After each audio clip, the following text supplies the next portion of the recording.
what do you think we need to get right to get back? Because we need to get, if we lose the 2 matches, or we lose any of them, or we draw any of them, they're out. But you know the Super Eagles much more than I do, because you are a member of the group. What do you think about our chances and what we need to do to get it right from your experience? I mean, again, everybody knows it's well, not tricky. It's a very difficult situation. I think a lot of people probably think, this is not really possible. But then again, you need to have this,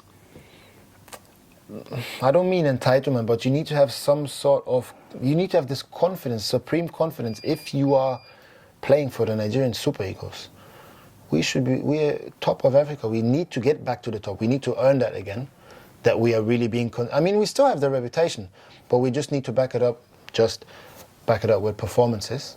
And recently we fell short. Okay, nobody's free from error.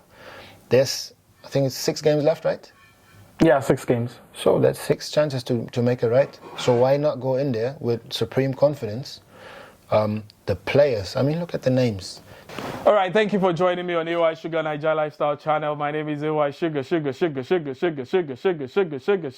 And I'm so happy today, don't mind me. Wow. I've got the main man here, Leon Balogun. I love to call his Yoruba name because Balogun is like a chief, a warlord. That's the meaning of a surname. So you see him man the defense for Rangers, for all the clubs he's featured, Brighton, Dusseldorf. Did I get that right? There's a few more. I'm a well-traveled man. Yeah, well-traveled. Good to see you, man. Thank you very much. It's been a while. Where have you been? Well, Glasgow. Chilling. Mainly Glasgow, because the last time I played for Super Eagles, I was at Glasgow. Glasgow is here in London, where we are right now. Yeah. Maybe worth giving a quick shout out to Enish. I'm sure everybody who's everybody who's been in London, or even Dubai, I think, knows about Enish, Nigerian place, traditional food. I always come here when I have the time. When I used to live in London for that 1 year, I was here a regular. So thanks for allowing us your spot. And thank you for use it for this little catch up. Yeah, it's good to catch up with you. You're just that guy that I'm thinking about you finishing football eventually after spending 17 years or so playing football. I'm thinking you, the kind of manager you'll be, when you man the stands and, coach. Because you can also still do that while even doing whatever you want to do. But I know football has taken a lot from you. Yeah, I mean, I've been asked this question a lot recently. You need to prepare the training sessions, you need to prepare the matches, then you have to review matches, review training sessions. So you come in earlier, you leave later. And like you just said, it's been 17 years now. I think I will still add maybe, hopefully, 2-3 years more of playing actively, God willing. And then it's just time for family and friends. I don't see myself actually at the moment. Things can always change, especially in football. But at the moment, I don't see myself investing that much time again, where, let's be honest, you don't really get to dictate where you're staying. Yeah, keep moving around. Yeah, because I mean, it's a journey as well. You cannot expect, okay, because I was a football player, I'm just going to become the next Pep Guardiola or whoever. So you would need to take a few steps. So if at any point, because I like mentoring, maybe on academy level at one point, but for now, probably the most likely you're going to see me after my career, which still is far away, after my active career. Most likely as an agent, probably, because I can combine certain things of mentoring, leadership, guidance, and also my football knowledge in that, really. But again, even that is not set in stone, so let's see. You've said something about going into, management. I've also thought about an idea. You were one of those, Nigerian players who were eligible to play for another country, and there's this talk about, most of them now planning to quickly switch nationality. Don't you think you can come good in trying to convince a lot of, not just Nigerians, basically, to convince them to say, okay, choose this instead of wasting your time waiting for the other country. You don't know when they're going to get back to you. This is something actually which is funny, because I just said basically I'm not really thinking about managing too much. Sometimes when I just think about the Nigerian national team, I sometimes think somehow that would be interesting, you know, because you just want to put Nigeria on the map in a different level. But again, this almost sounds entitled, because just because I was successful as a player doesn't mean I'm going to be successful as a coach. But if there were any thoughts, which has happened surely, in terms of a managerial career, actually they were quite close to Nigeria. But even that, I could see myself, if I stop playing, or after I stop playing, to be in some sort of ambassador role for the Nigerian national team. Because like you just said, I think there's so much potential. There's so many players that, look at David Alaba, Akanji, Olise. Yeah, players we missed out on. Saka, Eze. You have so many. Yeah. There's still more to come. I think there's one guy now at Werder Bremen, goalkeeper Felix Agu. There's one also Tino Anjorin, I think in Empoli or so, or Fiorentina, I'm not sure. There's loads. So obviously it's about sending the right messages, making the national team attractive enough for them. Because I'm pretty sure I'm not the only one who felt at the time when I got called up to the national team that, right, this is, I mean, obviously I'm mixed, so, but this is home. This is my other half calling me to come home, find out who you are, like become full, become whole, you know? Because until that point, I wasn't in touch too much with my Nigerian identity, and I'm still learning now. Which, don't ask me any questions, because it's been 2 years since the last lesson, but I started actually at one point to learn Yoruba with a teacher, which is not easy, but and again then I started moving again, and it just, but I need to get into it. I still have all my books. I need to get back into it. There's just things, just forget the football side, just as a human being, I think, because we always being viewed as footballer, he's this, he's playing for this club. Overall, or first of all, just like yourself, I'm a human being, I'm a person, I'm a man. And I think part of life is finding out what your calling is and who you really are. So part of me is Nigerian. And I think many players have, maybe if they're younger, not that clear as I have it now, but because they will have that same why I asked the question is because you're planning in the future to spend more time with family, you want to go into management. It will give you more time to meet a lot of Nigerian players, to manage them, to have them transferred one particular club to another. So I feel, because you freshly just be coming out, so to be like, oh, as a former international, he will tell you the benefits, to make those decisions early, and from the junior cadre, and have a link with the Nigeria Football Federation to have them in the under-17s, 20s, and easily you just have them in the national team eventually. 100%. That's something I would really like to do, because I can give them an honest review. Are there challenges? There are challenges everywhere. Of course, everywhere. They might be different from, I don't know what, Europe, Asia, who cares? I don't know. Yeah. But what it gives you, you just asked me before we started this, what do you miss most about the Super Eagles? I said, it's the people, actually, because the warmth, the love you receive when they see you, when they recognize you, it's hard to find that anywhere. You have to earn it as well, to a certain extent. But I told you before, I struggle to put it into words. It's so pure. Because it's real. Just, originality is 100%. Again, because I think for me the word is, because it's so pure, it's so authentic. It's like you see that person, and the smile that you put on their face is like, wow, I just did that just for being who I am. And I mean, you see them strong the bus after the game, they stand there, Leon, they keep screaming. I've got videos of that, all the games back then in Asaba, they just want to, not just about, I want this, I want that, but they just want to see your face. They just want to see you're smiling at them, take photos, autographs and all that. That's basically what they are all about. So, well, I feel what you're trying to say, and it's fantastic. Okay, so let's move on. Well, Super Eagles, we cannot run away from it.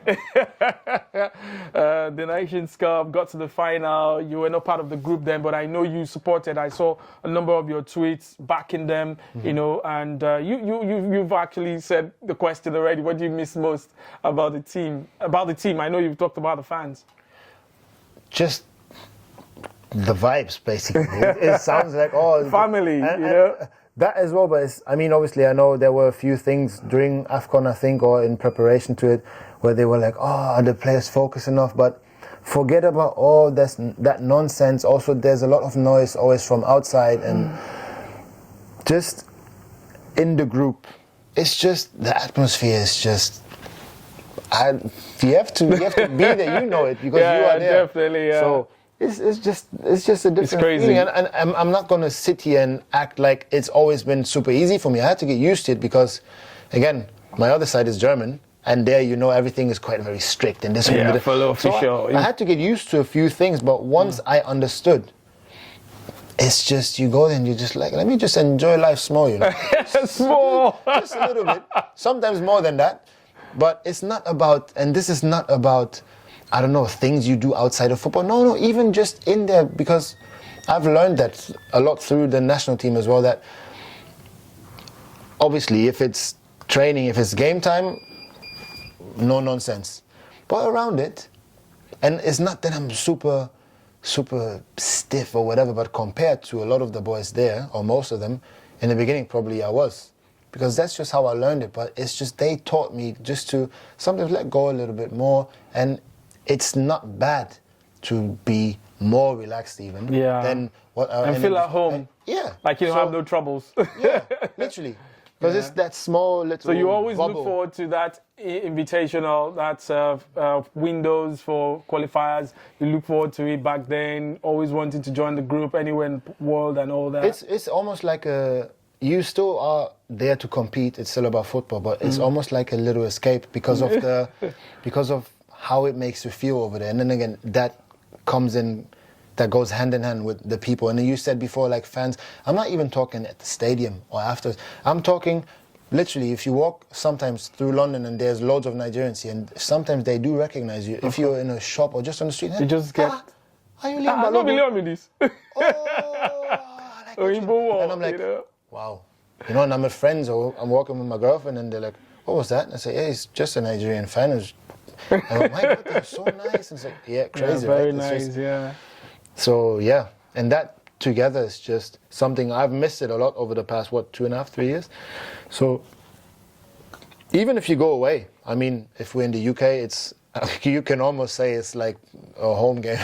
I can't lie. There's Imagine you walking on the many streets. Nigerians. Imagine you walking without nobody guiding you, nobody around you on the streets of Lagos. You just find yourself there and you're just walking. What do you think will happen?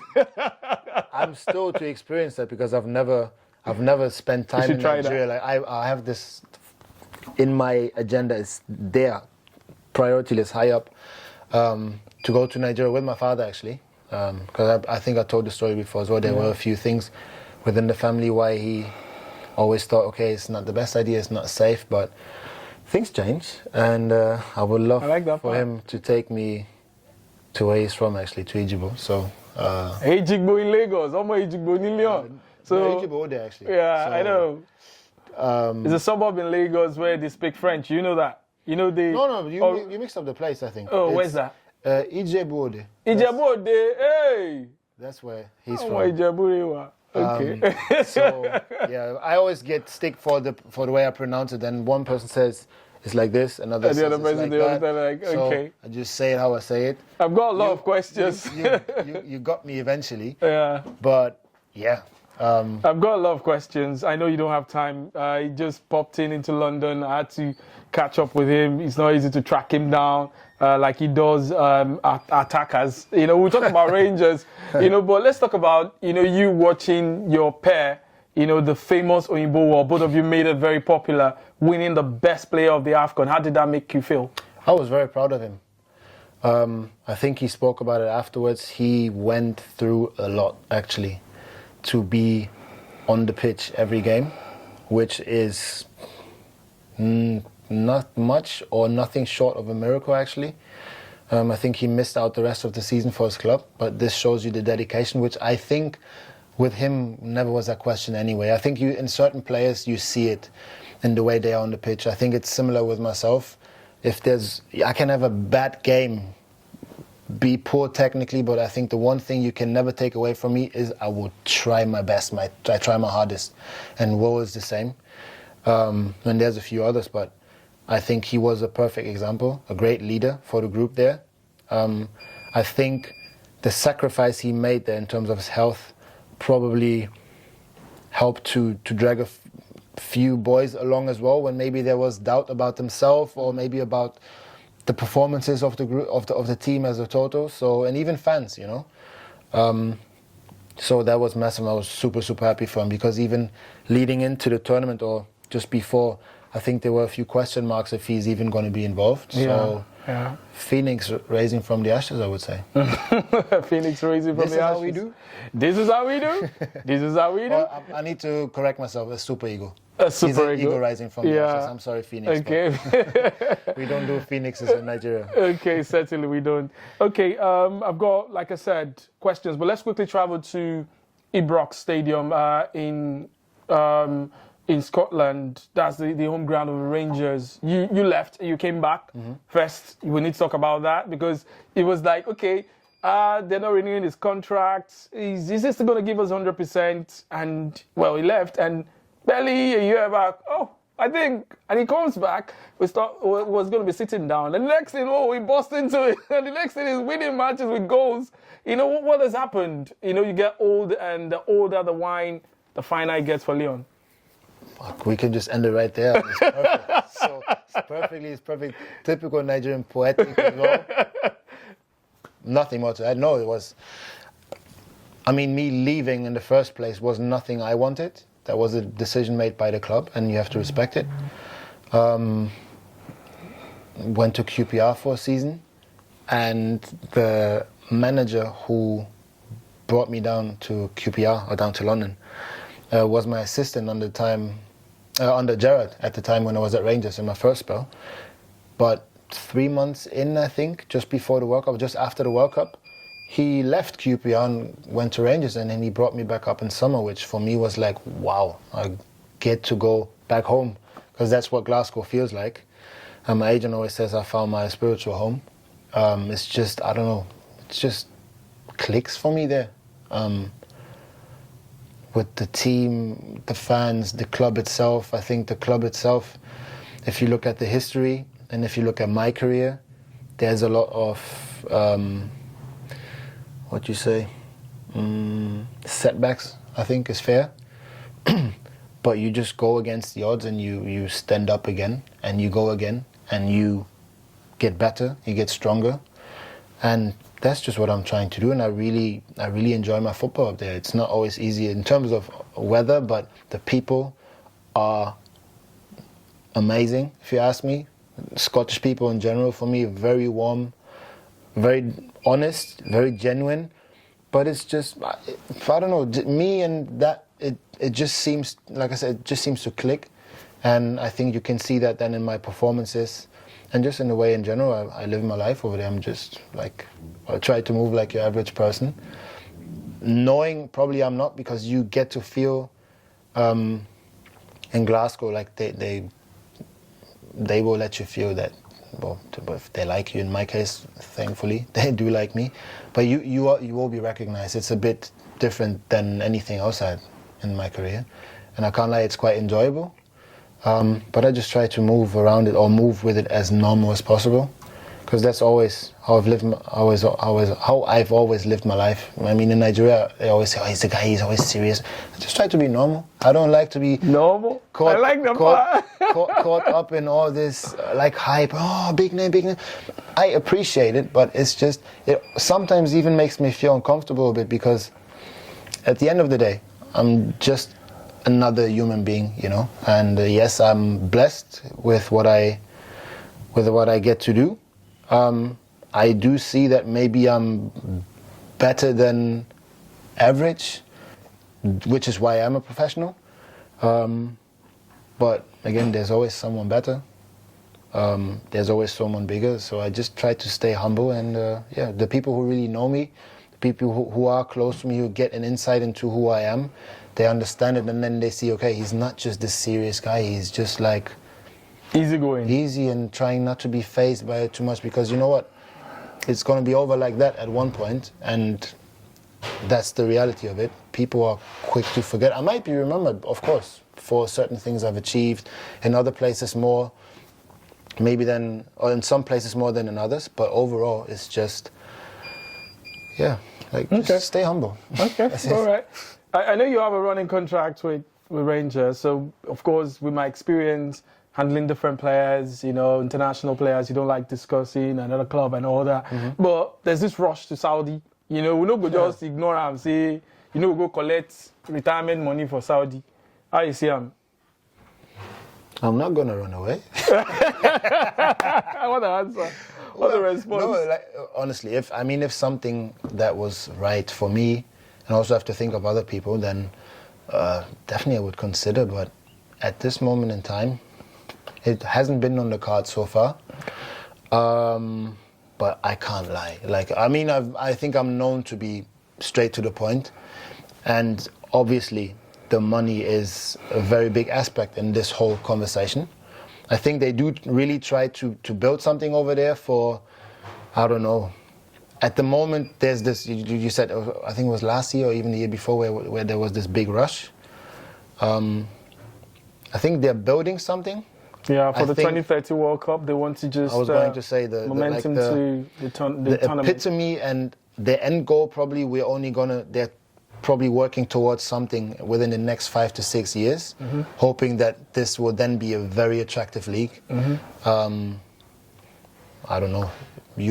We shall see if I will be. If they can sustain it, because I think that was the same thing that happened for Qatar 2022. Leading up to it, they were investing in Paris Saint-Germain, they were investing in Manchester City, and the next thing, they also had a lot of stars come play in the Qatari league. We had Xavi coach one of the teams, Al Saad, but eventually after the World Cup, it's died down.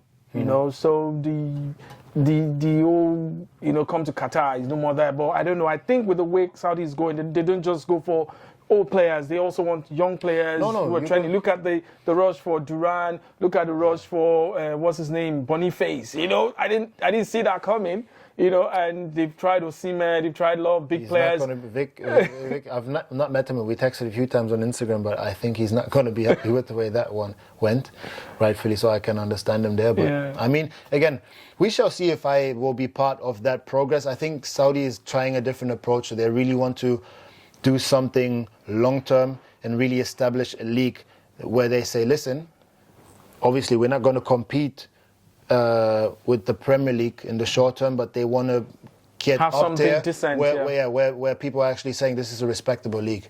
Because I think at the moment, like you just said in the beginning, people at the moment probably still think, it's just for the money. And I think obviously it's a big pull factor that they have, and I'm sure they're not shy and they're very aware of it. And if I were them, I would use it as well. Of course. Because it can work out in their advantage if they play it right.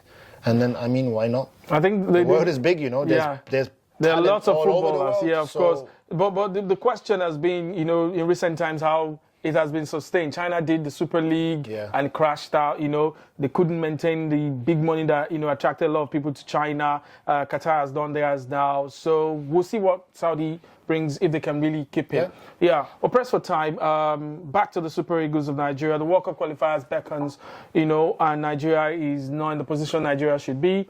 I know you want to advise a group. I know, say, on Naomi can ask her whether. I don't go ask her that question what I was.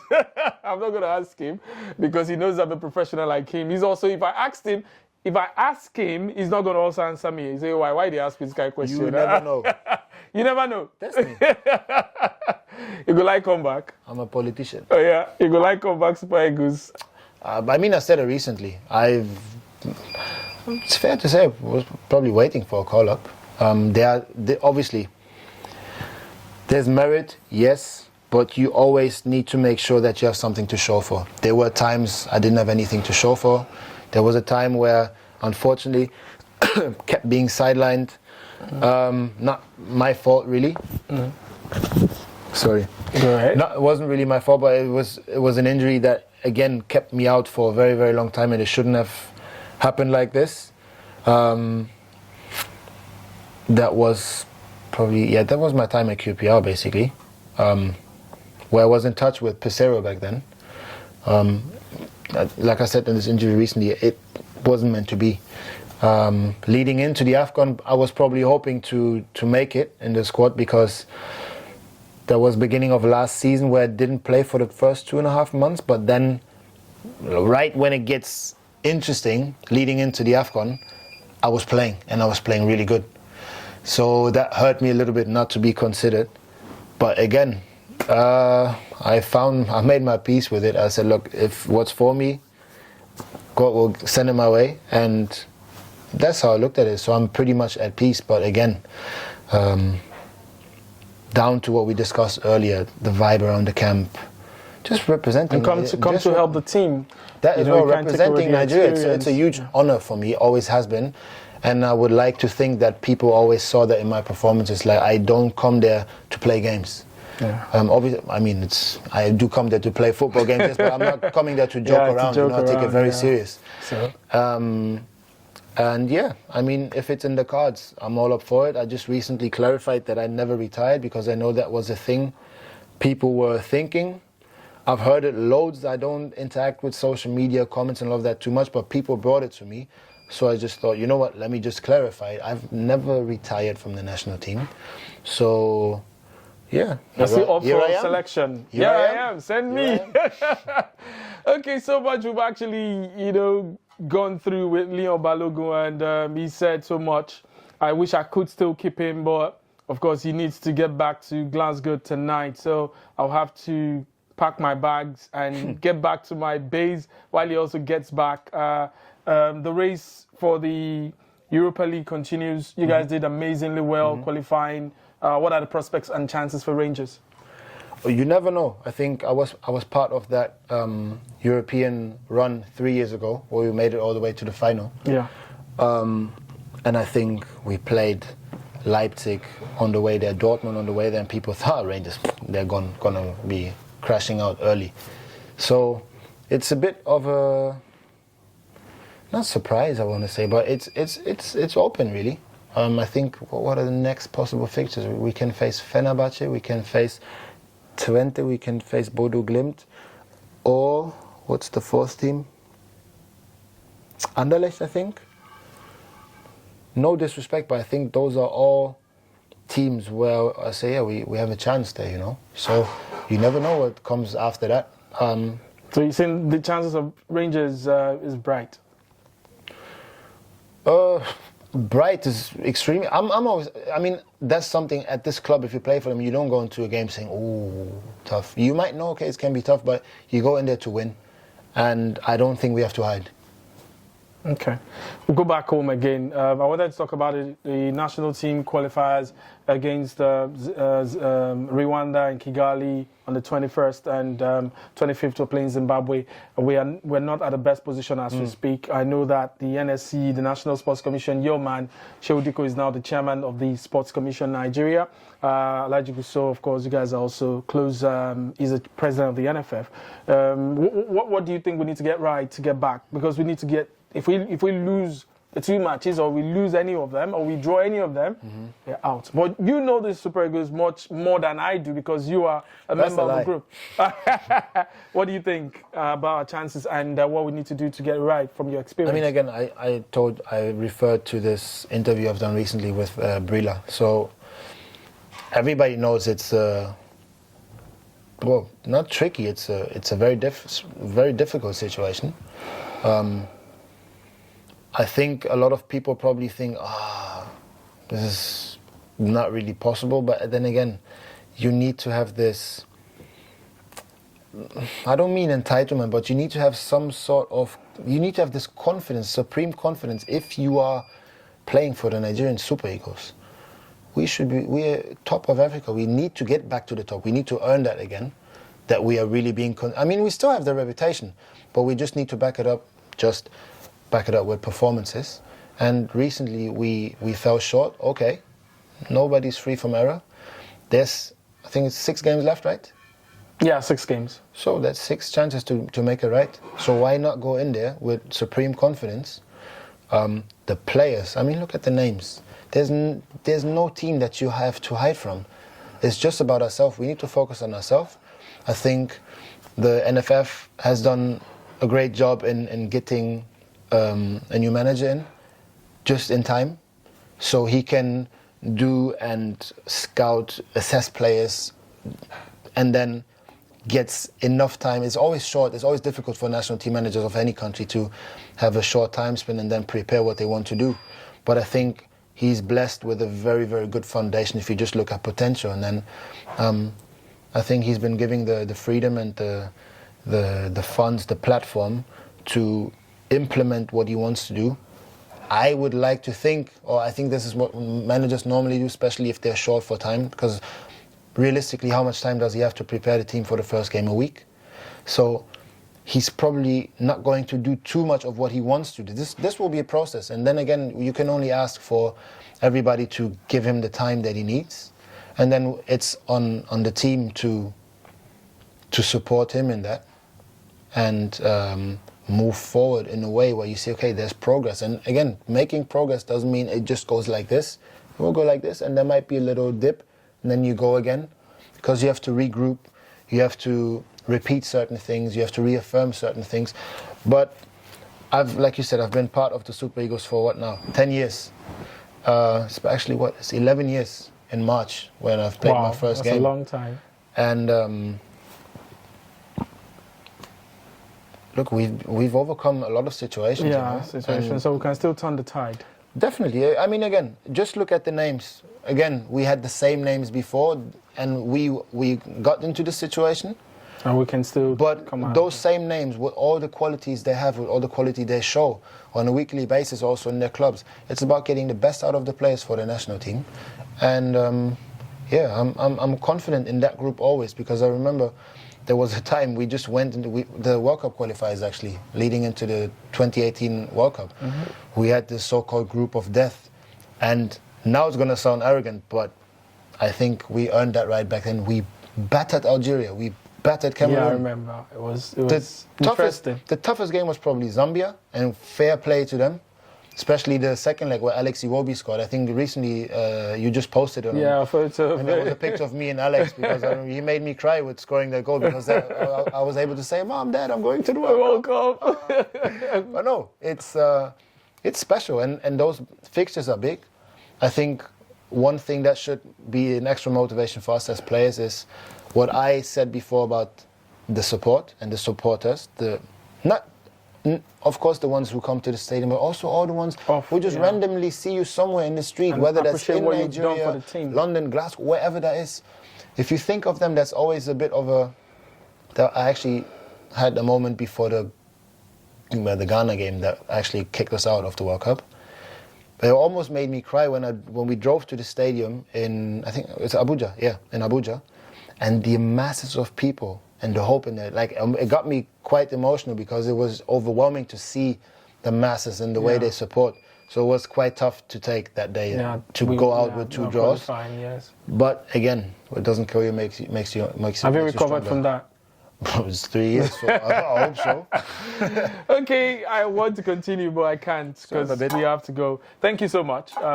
Thank you for the time. Appreciate seeing you. I'm going to definitely come to Glasgow. We have a lot to do. You know, I've got different types of content that I want to do, not just sit down and rap and talk and blah, blah, blah. All the things that, we do modern day AI year now. So it's AI this, AI that. And those are my initials, AI. Okay, that's good. Is it ChatGPT? yeah. Or Gemini? So, yeah, and DeepSeek and all that. I don't even know that. No, only because of my phone. Gemini and Gemini with ChatGPT, Android. that's what I know. Yeah, that's what you know. And Siri. Okay. True. Yeah. Well, thank you very much for Thanks the time. For having me. Appreciate Good to see you again. Good to see you. Always big man in the heart of the defense. Well, thank you guys for watching. I hope you enjoyed it. And I hope to bring more super. So I hope to see you in another video. Don't forget to, what did you say the last time? Like, share, Subscribe. Is that what you do? I'm not a YouTuber. I'm too old for this, but I see it. You're not too old, though. 40-year-old Ronaldo is a YouTuber. I'm not 40. I know, but you're not too old. That's what I'm saying. All right. Till I see you in another video, I remain a white sugar. With Leon saying, see you next time. Bye.